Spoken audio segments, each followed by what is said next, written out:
Oi, oi! It is Saturday. It's Saturday evening.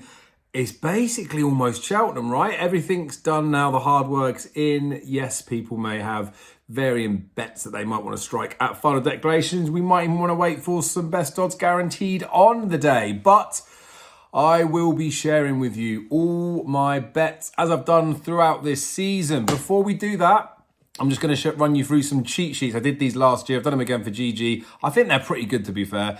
And also, it's another little gateway for me to be able to explain to you that all my bets videos are coming up with all my stakes included, right? So make sure you are liking the videos. Make sure you're subscribed to the channel so you'll be notified for those.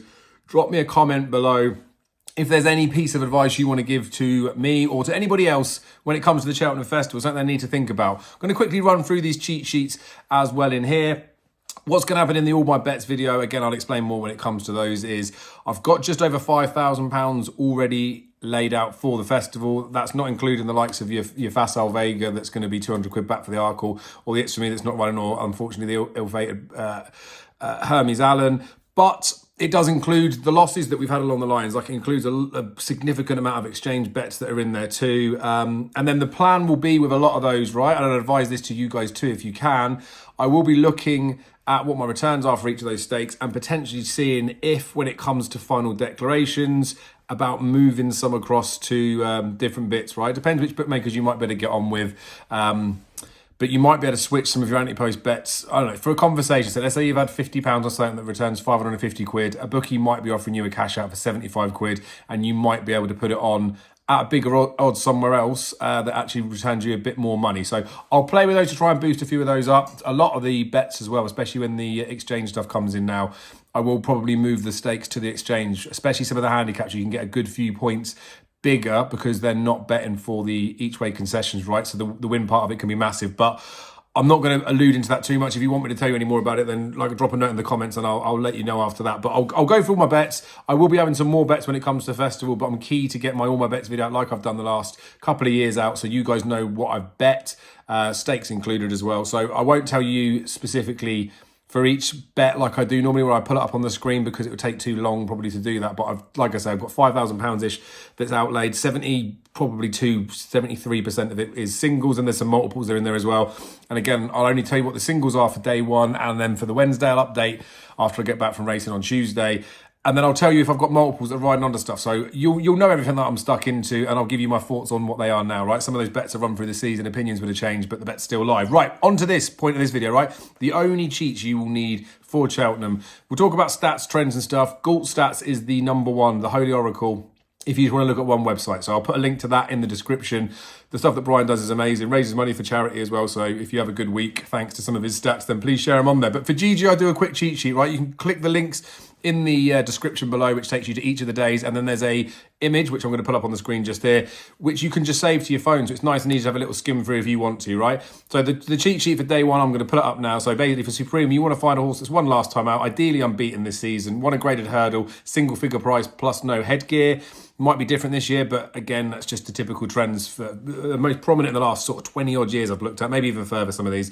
Arkle Chase, you want something that won last time out, plays top two in each completed chase, single figure price and no headgear. Ultima, British train typically, 11 to 1 or shorter, first or second season chaser, ran in the last 45 days and has run at a previous festival.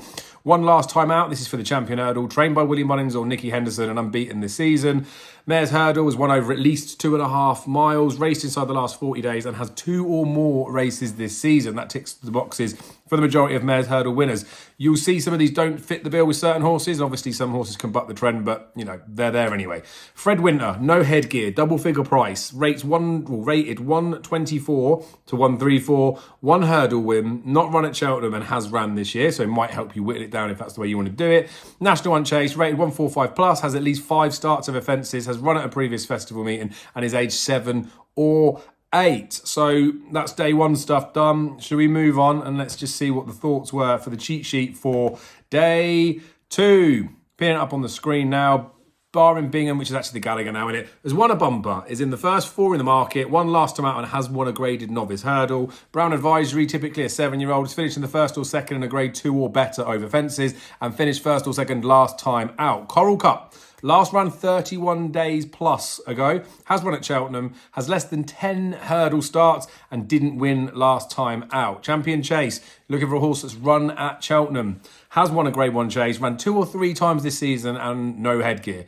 Cross country, aged 8 to 10, Irish trained, top 3 in the market and likely wears a tongue tie. Grand Annual, last ran 29 plus days ago, lost last time out, hasn't won a handicap chase this season and carries less than 11 stone 5. Some of those weights related ones that will come into this one there first up in it. When you get final decks, that's when you can do it. You can kind of figure them out now, but they are where they are. And Champion Bumper, won last time out, age 5 or 6, has won in double figure sized fields, likely ran in February and likely to be Irish trained. So some of them are helpful in terms of you might not know them.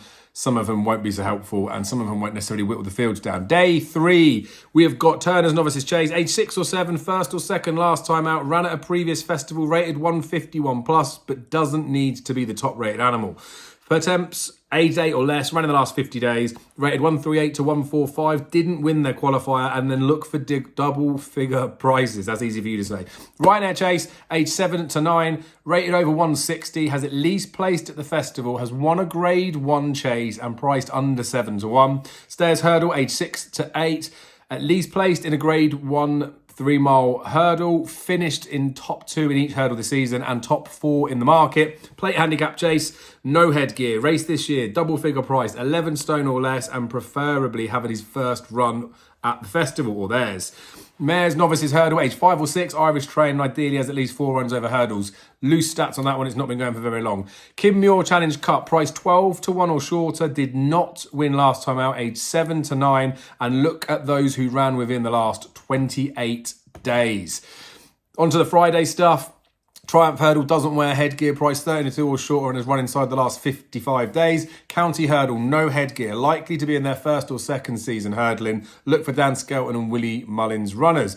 Albert Bartlett, placed in the top 3 and ran in a graded hurdle last time out, age 6 or 7 and has at least 3 runs over hurdles. Gold Cup, 7 to 9. Year olds, no headgear, placed first or second last time out and has at least placed at the festival before.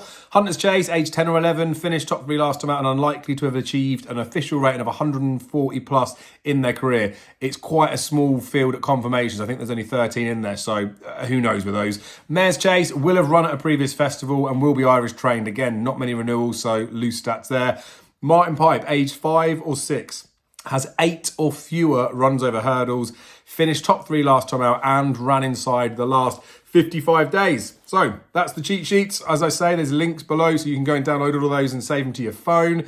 As I say, this is a bit of a boost as well for the fact that all my bets videos will be coming out from tomorrow, right? It's Mother's Day, I'm aware of that. I'm spending some time with my mum. But in the evening, I will unleash the bets. Like I said, there's a good chunk that's gone on there. I'll let you know how much I've staked for each of the days of the singles. We'll keep it rolling through the week. And then once the festival's finished, I will share a profit and loss across the festival. Do you know what? Damn right. I might just go through all my betting accounts and share my profit and loss from the beginning of the season up until after Cheltenham so you can see honestly where my figures are. Of course, we got a few bets from William Hill, good few dockets that are sat there. So there'll be separate numbers, but I don't know. I don't know how much more transparent someone can be. Anyway, be lucky. Make sure you're subscribed, as I've already said. Liking the videos is always helpful. Be lucky. If you're at Cheltenham on the Tuesday, I will see you there. Thank you all for your support. Go well. And yeah, I'm going to see you over the next few days anyway.